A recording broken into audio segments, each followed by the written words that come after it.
What's up, guys? Today I want to do a video on how to open an Amazon Seller Central account in 2021. Seller Central was the original intended vehicle to sell on Amazon. The reason I even say that is because you may or may not be aware that there are other ways to sell on Amazon. My channel, I do get into some of them, talking about like Amazon Merch is a specific portal that lets you sell print-on-demand clothing and apparel on Amazon, but it's like a restricted, very restricted version of Seller Central. It actually doesn't share any features of Seller Central.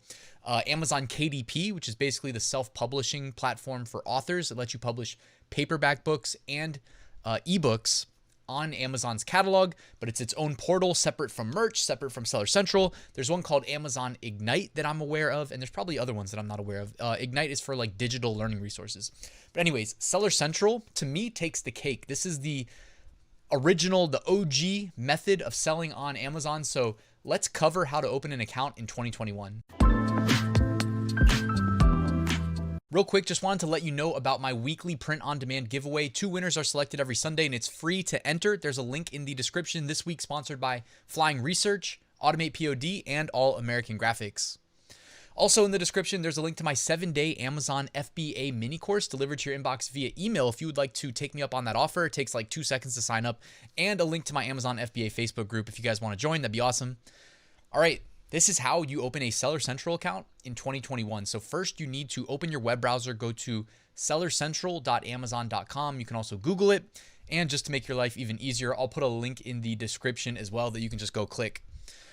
You're going to want to sign up for a professional account. I don't know anybody that uses the individual account, so I don't even know why you would consider it. Like, if you're going to use an individual account, that basically means that you're going to join Amazon and sit on your hands. Because if you use an individual account and you make more than 40 sales a month, you might as well have a professional account. And with the professional account, you don't need to pay an additional $1 fee per sale. With an individual account, you pay an extra $1 fee per sale. But there's also like restricted access to things like I think you can't advertise with an individual account, and I know you can't have a GTIN exemption, which makes you exempt from UPC codes with an individual account. So just go for the professional seller account. It's $40 a month. Get that GTIN exemption, whether you're doing FBA or not, because with the GTIN exemption, you can list print-on-demand products all day on the world's #1 e-commerce marketplace and expand your catalog of offerings. I think that the more online real estate you occupy, the more money you're going to make.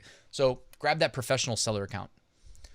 All right, so when you click sign up, you're going to see this screen. When you see this, click at the bottom, create your Amazon account. Then you'll see this prompt. You're going to give your name, your email, set a password.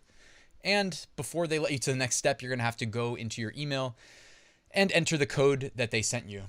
After you verify your email address, you will get to this part of the process where they're going to need your business and contact address, your telephone number, a credit card, not a debit card. If you use a debit card, you're going to have problems. Use a credit card, and your identity details. And that is a little bit misleading. We'll talk about that at the last step. But when they say identity details, they actually need it's kind of annoying, but don't worry, I'll break it down for you later. Anyways, for now, just put in your business location and click next. All right, so now you see steps 1 through 6 that we're going to have to go through. On step 1, this is business information. You're going to put your company registration number. I believe this is provided to you when you open up your business. By the way, I'm showing how to create a business account because I've already got one opened up in my personal name. So that's what I was doing in this example. But if you're not opening a business account, I believe there's a slightly different path. So it should look relatively similar, just kind of I always say, just click next and provide the answers they're looking for, right? You got your company registration number, which again, you'd pull up your documents. You can go to like LegalZoom and open a business if you don't have one. It'll also give you an EIN, which will be your tax ID. Your registered business address, again, should match everything on record when you opened your business in whatever state you did. Mine's open in Virginia. So I just opened up that document that I got back in like 2012, I think, when I opened mine. And, just pulled all the information out of there. You got to put your phone number in there and verify your SMS, your phone number, and put a primary contact, which should just be your information as it appears on your passport or ID. By the way, it has to match because later on at the end, you guessed it, we're going to have to verify that stuff. All right, step number 2, your seller information. So put your country of citizenship, country of birth. It's crazy how much information they ask of you. But, my theory is that this is from This is a result of when they opened up selling basically to the whole world, meaning like you can live in Asia and sell in the US market. When they opened it up worldwide, the number of like new scams that started popping up, even like targeting sellers, was crazy. And I think they basically struggled with bringing the ban hammer down on the people that weren't following the rules. And they do this, I'm guessing, to make it harder for those same people to get another chance at selling on Amazon. That's my guess. Otherwise, what are they really doing all this for, right? So anyways, input all this information, residential address, mobile number, etc. Step 3, marketplaces, and they may be, depending on when you watch this, running a promotion for global selling. So I am not fortunate enough to be able to take advantage of this, meaning I pay. So those of you guys that are subscribed to my channel, you know I sell on Amazon.com and Amazon.co.uk. I took advantage of their pan-European FBA program, which I'm not that big a fan of. But when I did that, I started paying for a separate Seller Central account, which I still pay for today, even though I don't do the European FBA program. But I do have a lot of products listed through the Printful integration on that separate account. And as long as it's profitable, I'm going to keep paying for it monthly, but I have to pay a separate fee. So you guys get to do this at no extra cost. How awesome is that? You get to pay your $40 and access North America, Japan, Europe, and I believe that also includes Canada and Mexico as part of North America. So you have access to at least 5 international, 5 Amazon marketplaces. And that's awesome, guys. Like seriously, just put in the effort. Even if you're just selling print on demand products, just crank out new products to these different marketplaces and understand each one that you push is going to be available for sale forever. And if it sells on autopilot, it's going to get fulfilled and you're going to have a happy customer and you're going to make a little profit. That's the game. Just scale. If you don't know what I'm talking about, subscribe to my channel. All right. I do talk about it quite a bit, and I do have some full courses that show you step by step exactly how I do this to the tune of 6-figure print on demand sales, 7-figure FBA sales. All right. Billing information is step 4. You're going to need to put your credit card details in here. By the way, it's always good to have a business credit card with like a little bit of a cashback perk. I'm not the credit card expert. I think my Capital One like venture card gives me 1.5%. I'd have to double check. I know that's stuff that I should know, but believe it or not, I'm pretty light on the expenses. Like advertising used to be a much larger expense for me. However, since the cerveza sickness, as I like to call it, I've been transparent. Like my advertising costs have gone way down and seen an increase in effectiveness, which I'm all for. And if you're watching this, that means if you're starting today, you have a leg up than I had when I started in late 2016, early 2017, in that you're going to at least get cheaper ads. So, and I mean, it's going to depend on what niches you're in. So you can't actually quote me on that one, but I'd guess that you would if I'm able to see it in the various niches I'm in. All right, next one, step 5, store information. You're going to have to name your Amazon store. You can change this later, I believe. I mean, I know I've changed mine, so I'm assuming you can still change yours later. But this will be visible on your Amazon listings.